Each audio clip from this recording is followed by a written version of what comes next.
Minutos de la mañana, seguimos con más aquí en A Tu Salud, la revista.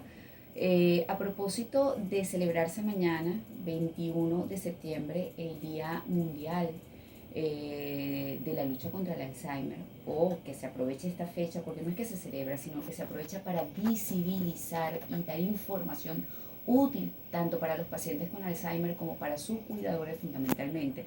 El día de hoy nos acompaña Saúl Villasmil. Él es jefe de la Cátedra de Bioquímica de la Escuela Luis Racetti de Medicina de la UCB, médico biólogo molecular, genetista, además de bioanalista. Se va toda la entrevista en leer tu currículum, eso no se vale. No. Buenos días, primero que todo. Y en segundo lugar, sí, bueno, no sé quién mandó tanto, pero con Saúl Villasmil está bien y que estamos aportando. Porque dicen que la confianza da. Y como te tengo mucho cariño y nos conocemos ya, pues por supuesto por eso me permito bromear contigo. A ver, es importante aclarar el significado de esta patología mental o cerebral, porque muchas personas suelen asegurar que cuando a alguien se le olvidan ciertas cosas, a manera de broma y de forma muy ligera dice, bueno, tiene Alzheimer. Y no necesariamente los olvidos son Alzheimer, porque pudiera confundirse o ser simplemente un tipo de demencia senil distinto al Alzheimer. ¿Cuáles son las diferencias de un simple olvido o quizás la simple pérdida de agilidad producto de la edad, porque para allá vamos todos, con un Alzheimer? Bueno, el simple olvido, como tú lo llamas, creo que nos da a todos desde tempranas edades. Hay momentos en que tú vas a buscar algo y no te acuerdas, como buscar los lentes, por ejemplo, y no sabes dónde los dejaste, un lápiz, se te quedan cosas. Claro, ese tipo de olvidos se podría decir que normal hasta cierto grado. Bueno, puede ser que uno olvide todo el tiempo todo, ¿no? Pero me refiero, es normal, porque justamente a veces, y con el ritmo de vida que llevamos actualmente en el mundo, pues tienes muchas cosas que hacer. Entonces, por lo tanto, ese tipo de olvidos es una cosa distinta.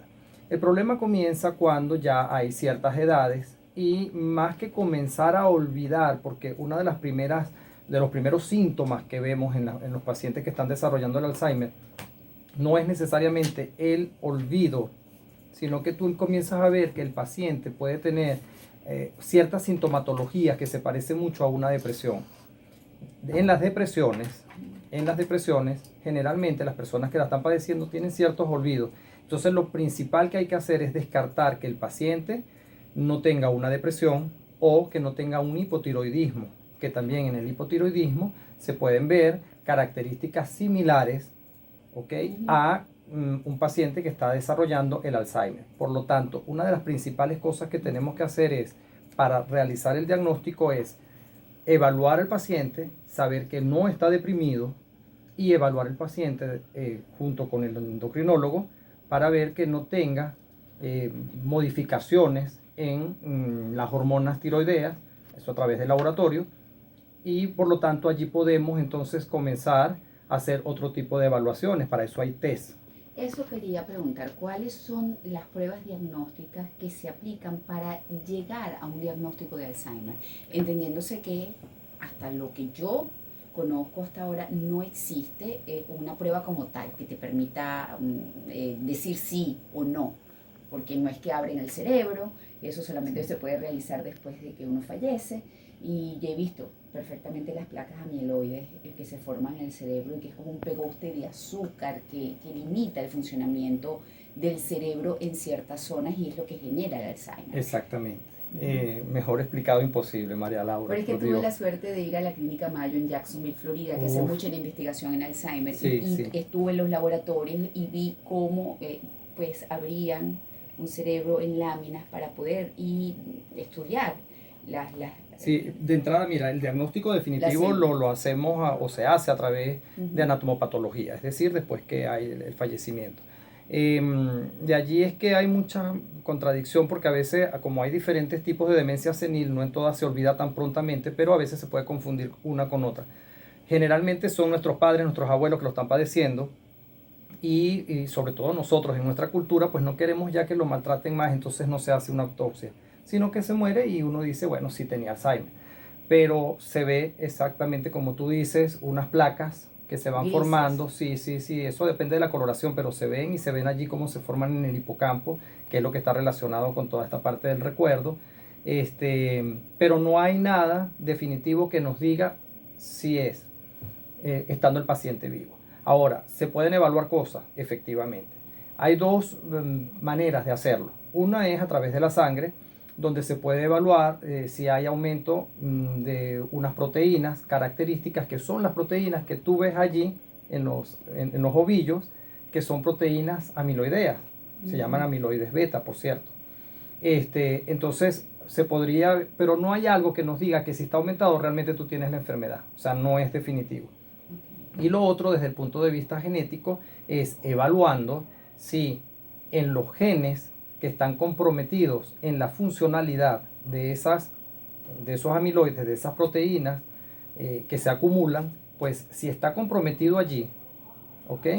Podemos ver si existe o no una mutación, porque parte, no en todo, pero parte de esta enfermedad se desarrolla porque ya hay un componente genético previo que puede ser heredado. Eso en un 5 o un 10%. Sin embargo, ¿qué sucede? Que ahora en nuevas investigaciones y todas las cosas que hemos estado haciendo, y desde hace mucho tiempo atrás se está hablando de lo que sería la epigenética. Correcto. Epi es sobre, como sobre la genética, pues, y entonces, ¿qué sucede allí? Que vemos que pueden haber expresiones, o sea, no hay mutación, no hay daño del gen, pero los genes están controlados muy finamente, esa es la palabra exacta, muy finamente para que expresen y se obtenga la proteína en una cantidad adecuada, o no, eso va a depender de si se necesita o no. ¿Qué sucede? Que cuando se estudia epigenética podemos ver que factores ambientales, entre esos la comida, por ejemplo, las radiaciones, por ejemplo, pueden inducir a que el sitio que está reprimido para que no haya la expresión del gen, ahora no tenga esa represión porque hay modificaciones, pero son modificaciones distintas, es decir, se unen algunas moléculas allí y permiten entonces que haya la transcripción del gen, es decir, que se produzca más proteína, o que la proteína que se produzca no salga en buen estado de funcionalidad. Y eso es lo que puede generar y eso podría la aparición del Alzheimer. También. Pero hay eso y en manera cualquier otra que enfermedad, una inclusive el persona cáncer. se pueda estudiar eso para ver si existe la probabilidad de que desarrolle el Alzheimer. Fíjate, y por lo menos estar prevenidos ante eso. Es algo relativo, ¿sí? Son varias las proteínas, es decir, la proteína que se estudia, la que está directamente involucrada, es la proteína amiloide beta. Sin embargo, para que la proteína amiloide beta llegue a ser esa proteína funcional, se necesita de cortes que se hacen a través de las enzimas que van modificando esa proteína hasta tener una proteína funcional. Entonces, el problema no solamente puede ser que radique en una mutación, por ejemplo, en el gen de la beta, sino en los genes que están involucrados en producir proteínas que tienen que modificar a esta otra. Es un poco no enredado, por el contrario, es muy bonito de estudiar. Por supuesto, y me imagino que en algún momento la ciencia va a avanzar lo suficiente como para que a través de ese tipo de pruebas ya bien diseñadas podamos saber si estamos en riesgo o no de desarrollar un Alzheimer. Sí, porque fíjate que dentro de la producción de esa beta también está involucrado las concentraciones de colesterol. Pero el colesterol alto no necesariamente indica que esté mutado un gen particular que acompaña a un colesterol.